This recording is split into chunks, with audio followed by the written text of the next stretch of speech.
So hi, welcome to Good Noise Podcast. I'm Shane, I'm Glory. and we're here with. Blake from New You. We're gonna ask him some questions today. I'm gonna start. So, what inspired you to start this project, and what does the band name mean?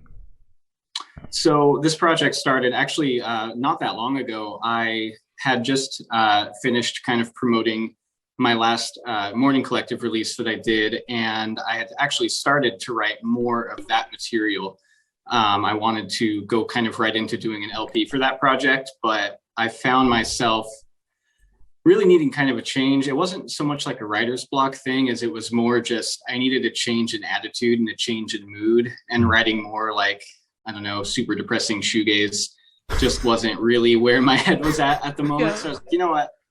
I have this idea forever. I actually talked to you guys, I think, about this idea. Back then I told you I wanted to do like something really poppy and fun, and I wanted to call it Depression Beard. I think I might have mentioned that. Yeah. The name has changed, but this Yeah. is that project. I finally decided to just go ahead and do it. I wanted something just really fun, just really hooky with cool guitar parts and like kind of silly vocals, like not too silly, but like just more, I don't know, kind of tongue in cheek, a little playful.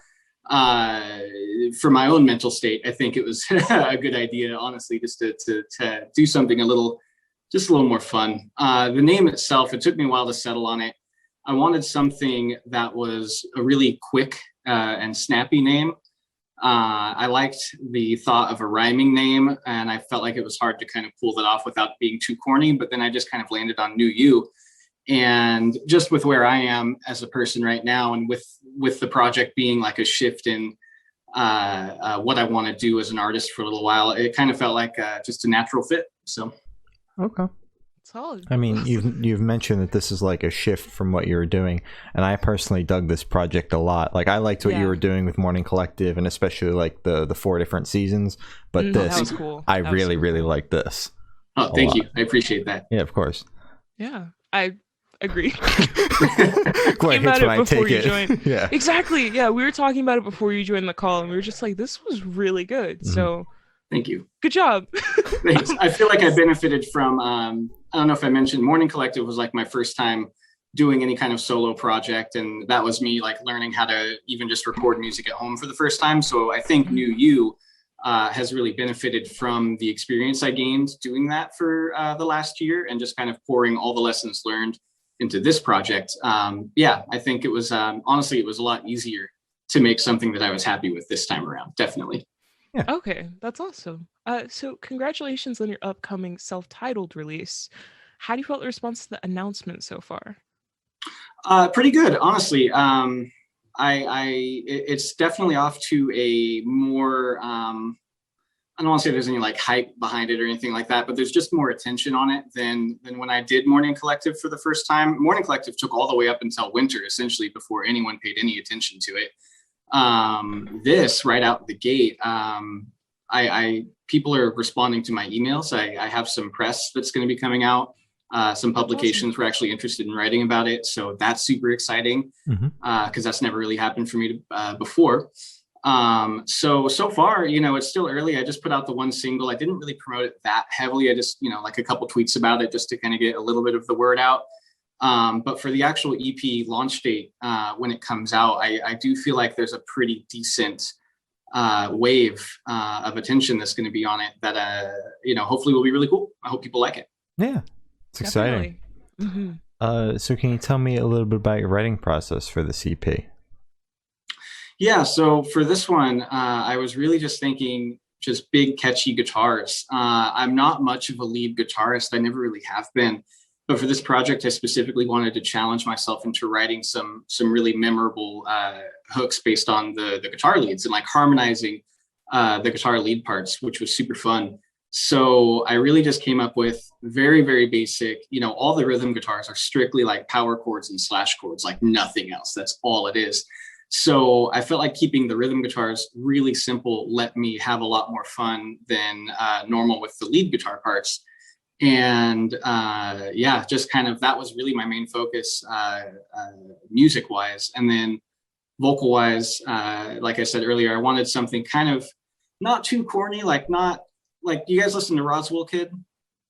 I've I've heard heard of them, yeah, but So they're kind of like a Weezer, like a modern like Weezer revival band, and I love Weezer, their early stuff, definitely. But even that, like, I was going for something kind of along that lines without going too far into it, because I do think they just get kind of corny. Like Roswell Kid sings about like boogers and shit like that, and it's just like, yeah, like, you know, it's I didn't want to be, I wanted to be a fun band, but not like a funny band. Like it's not comedy music, you know what I mean? So lyrically, I really wanted to kind of straddle that line between, you know, playful and kind of tongue in cheek, while still talking about, you know, stuff that's real to me. It's a very personal project. The lyrics are probably the most just raw, like personal lyrics I've written for a project, but it's dressed up in kind of a fun and hopefully relatable way. So yeah, I'd say those are my goals mainly for the writing process. Oh, solid. All right. So can you tell me where your headspace was while creating this project?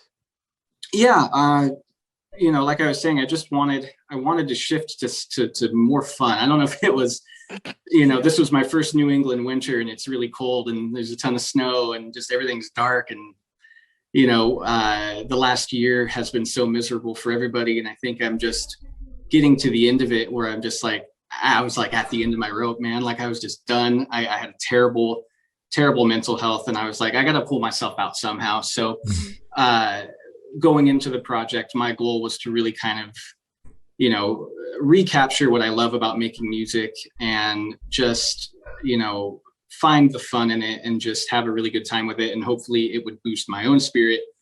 And so far it has, honestly. I'm really excited for it to come out. I think, you know, going into the spring, the weather's getting nicer, the sun's coming back out. Like I feel like it's the perfect debut to capture that kind of vibe. Like it's like a seasonal change.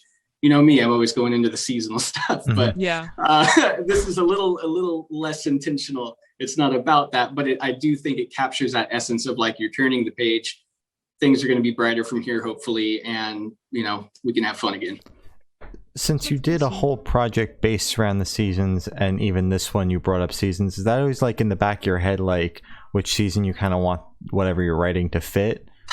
Yeah, and I think that's just how I'm wired when it comes to music. Like even, you know, I'm 31. I'm turning 31 in 2 weeks, and ever since I was a kid, like happy birthday. School, thank you. It comes out 2 days before my birthday. Nice. But yeah, ever since I was a kid, and ever since I was in middle school and high school, like I always viewed music in a very seasonal way. And I always thought there were certain genres and just certain, even just records that just sounded better and meshed better with what the season was, or just how the weather was. So yeah, I do think on a subconscious level that still bleeds through. You know, this time I wasn't actively thinking about it. It just happened to be that I was trying to make something catchy and fun right when that makes sense too. Yeah. But definitely, like, yeah, I can't deny it. On a subconscious level, I'm that's just kind of how I'm wired to appreciate music, I think. Absolutely. Yeah. Okay. That is so cool. I'm the same way with kind of just matching songs and albums with like seasons or just like weather, and it's so cool just like finding somebody else who does that exact same thing. Yeah, so, no, it makes total sense to me, man, honestly. Yeah, that's awesome. Amazing. So this question should be super, super quick. Off the top of your head, I want you to describe this EP for new listeners in 3 words. Big pop hits. Solid. All right. Big pop hits. All right. So while listening through this EP, what band or artist influences pop out the most to you? If any, it could just be your own sound.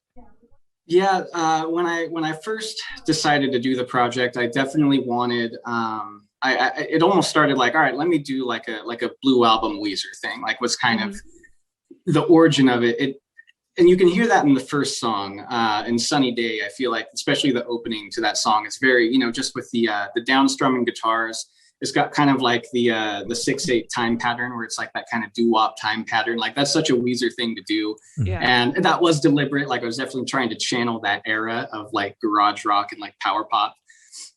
But after that song was written, I was kind of like, well, like, that's pretty cool, but like, I don't really want this whole thing to just like, I don't want to do like Weezer worship. So I shifted a little bit. I put a little bit more like punk rock into it. I think the second song, I had a big like a Cool to Be You, Descendants era vibe I was going for.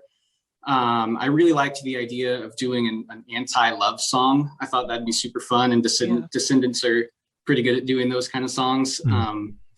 And yeah, for guitar wise, I'm listening to a lot of pop, Roswell Kid, Charlie Bliss, just a lot of the big like really fun guitar based like power pop bands out there. I just found a new band called Pony.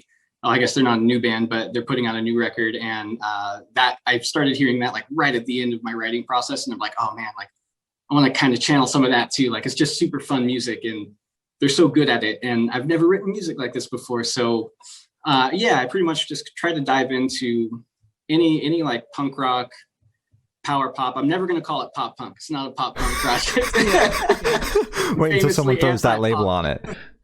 What was that? Wait until someone throws that label on it. Oh, it's going to happen. I know it's going to happen. Absolutely. I'll be sure to do it when you drop the EP. I'll be like, wow, I'll quote you. I'll be like, wow, this is a great pop punk EP. My favorite pop punk project. You got to hear it, man.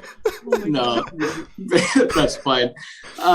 Yeah, so I kind of forgot the question. I think it was influences. So yeah, just any band that has a solid guitar-based hook, big lead guitars, big fuzzy rhythm guitars. Like I was definitely going for that kind of vibe. All right. Definitely, you achieve that. So this question is a little bit off topic, but what song do you wish you wrote and why? Oh God, so many. Gotta pick one. Just one. Pick one song. All right, give me a second. Let me think about this. I'm gonna try and stick in genre roughly. Okay. I'll go with a Weezer song. I was expecting "State Ain't So" by Weezer for sure. Oh, okay. Taste. That's a good one. Like that's just such a. I saw that song live for the first time in 2019 in Portland, and that song is just such a perfect distillation of like. It's so simple. Like it's such a simple song, and it's instantly memorable. The hook is super catchy. Like it just sticks with you, and those guitars are loud as hell, and that's awesome. Yeah, definitely. All right. So where do you see the project in the next 5 years? And I know this EP isn't even out yet, but are you working on anything new? Either, but like for this project, I am actually mixing. So I'm putting this out on the April Bandcamp Friday, which was intentional, and the last scheduled one at the moment is in May. I don't know if they're going to do. I hope they keep doing it, but for now, that's the last one that's on the website. So I wanted to have something for that too. Okay. So I am working on a couple surprises. I won't give it all away, but there is going to be a cover song that I'm doing that will be dropping on that Bandcamp Friday. Maybe is it a with Weezer something. song? It's not a Weezer song. God it's damn not it. a Weezer song. It is a 90s. God, you guys are so young. It's a famous 90s alternative anthem. It's not Teenage Dirtbag, but it's maybe on that wavelength. That's the best hint I can give you. Okay. Hint went right over my head. It's okay. I kind of have an idea. I don't think it's right though, but I don't even know if that's the right time frame. It could be early 2000s. It could be. And 5 years. Oh, right. Sorry, that was 1 month. 5 years. We'll see how it goes. I want to do more. I have so many ideas like that I left on the table that are just bouncing around in my head. Like I just want to keep it going. This year is getting pretty busy for me just in terms of personal life. Like I'm getting married. I'm gonna be moving again. So, thank you. Congratulations. I have a lot going on. So I want to write, an LP, but I may not have the time to do a full LP, but I definitely will do like, I don't know, another single or another EP within 5 years, definitely an LP, hopefully 2. And I'd love to be, playing local shows and maybe doing small, like, up and down the coast little tours. I'd love to open for some of my favorite bands. That would definitely be really cool once shows are back. So yeah, that'd be something. Oh my God, imagine. Probably go a little smaller at first, but yeah, let's dream big. Why not? Yeah. So for the last couple of questions, if I could shift away from music. So if you could be one animal for the rest of your life, what animal would you be? So true. What animal would I be? Man, I love turtles. I think I'd be a turtle. Okay. Do you have a specific, they live to be like 1,000 years old. They just get to hang out on the beach all day. Everybody loves them. Like nobody hates turtles. Exactly. Everybody they were wants the to Ninja save Turtles. Like everything. There's nothing uncool about a turtle. You got a point. You're right. That's a great answer. And they're just taking it easy, man. And that's, man, with my anxiety level, I'd love to just take it easy. So I'm jealous. Definitely. So if you could only listen to one song for the rest of your life, which song would it be? And why? You guys ask these hard questions, man.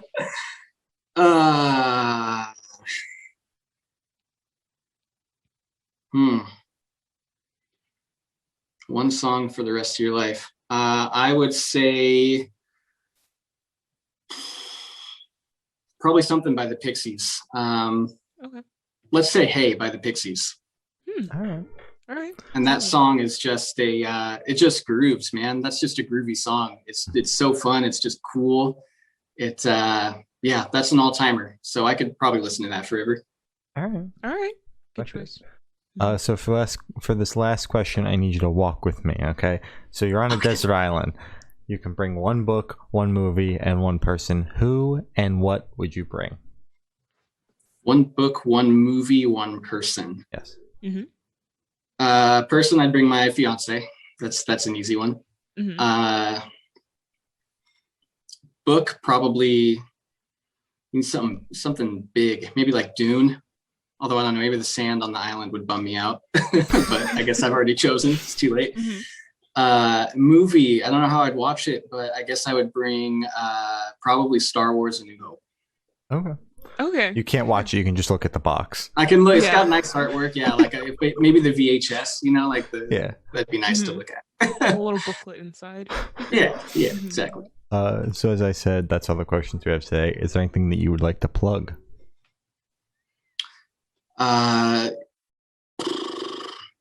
No projects or anything. I guess I'd like to plug. I would just say,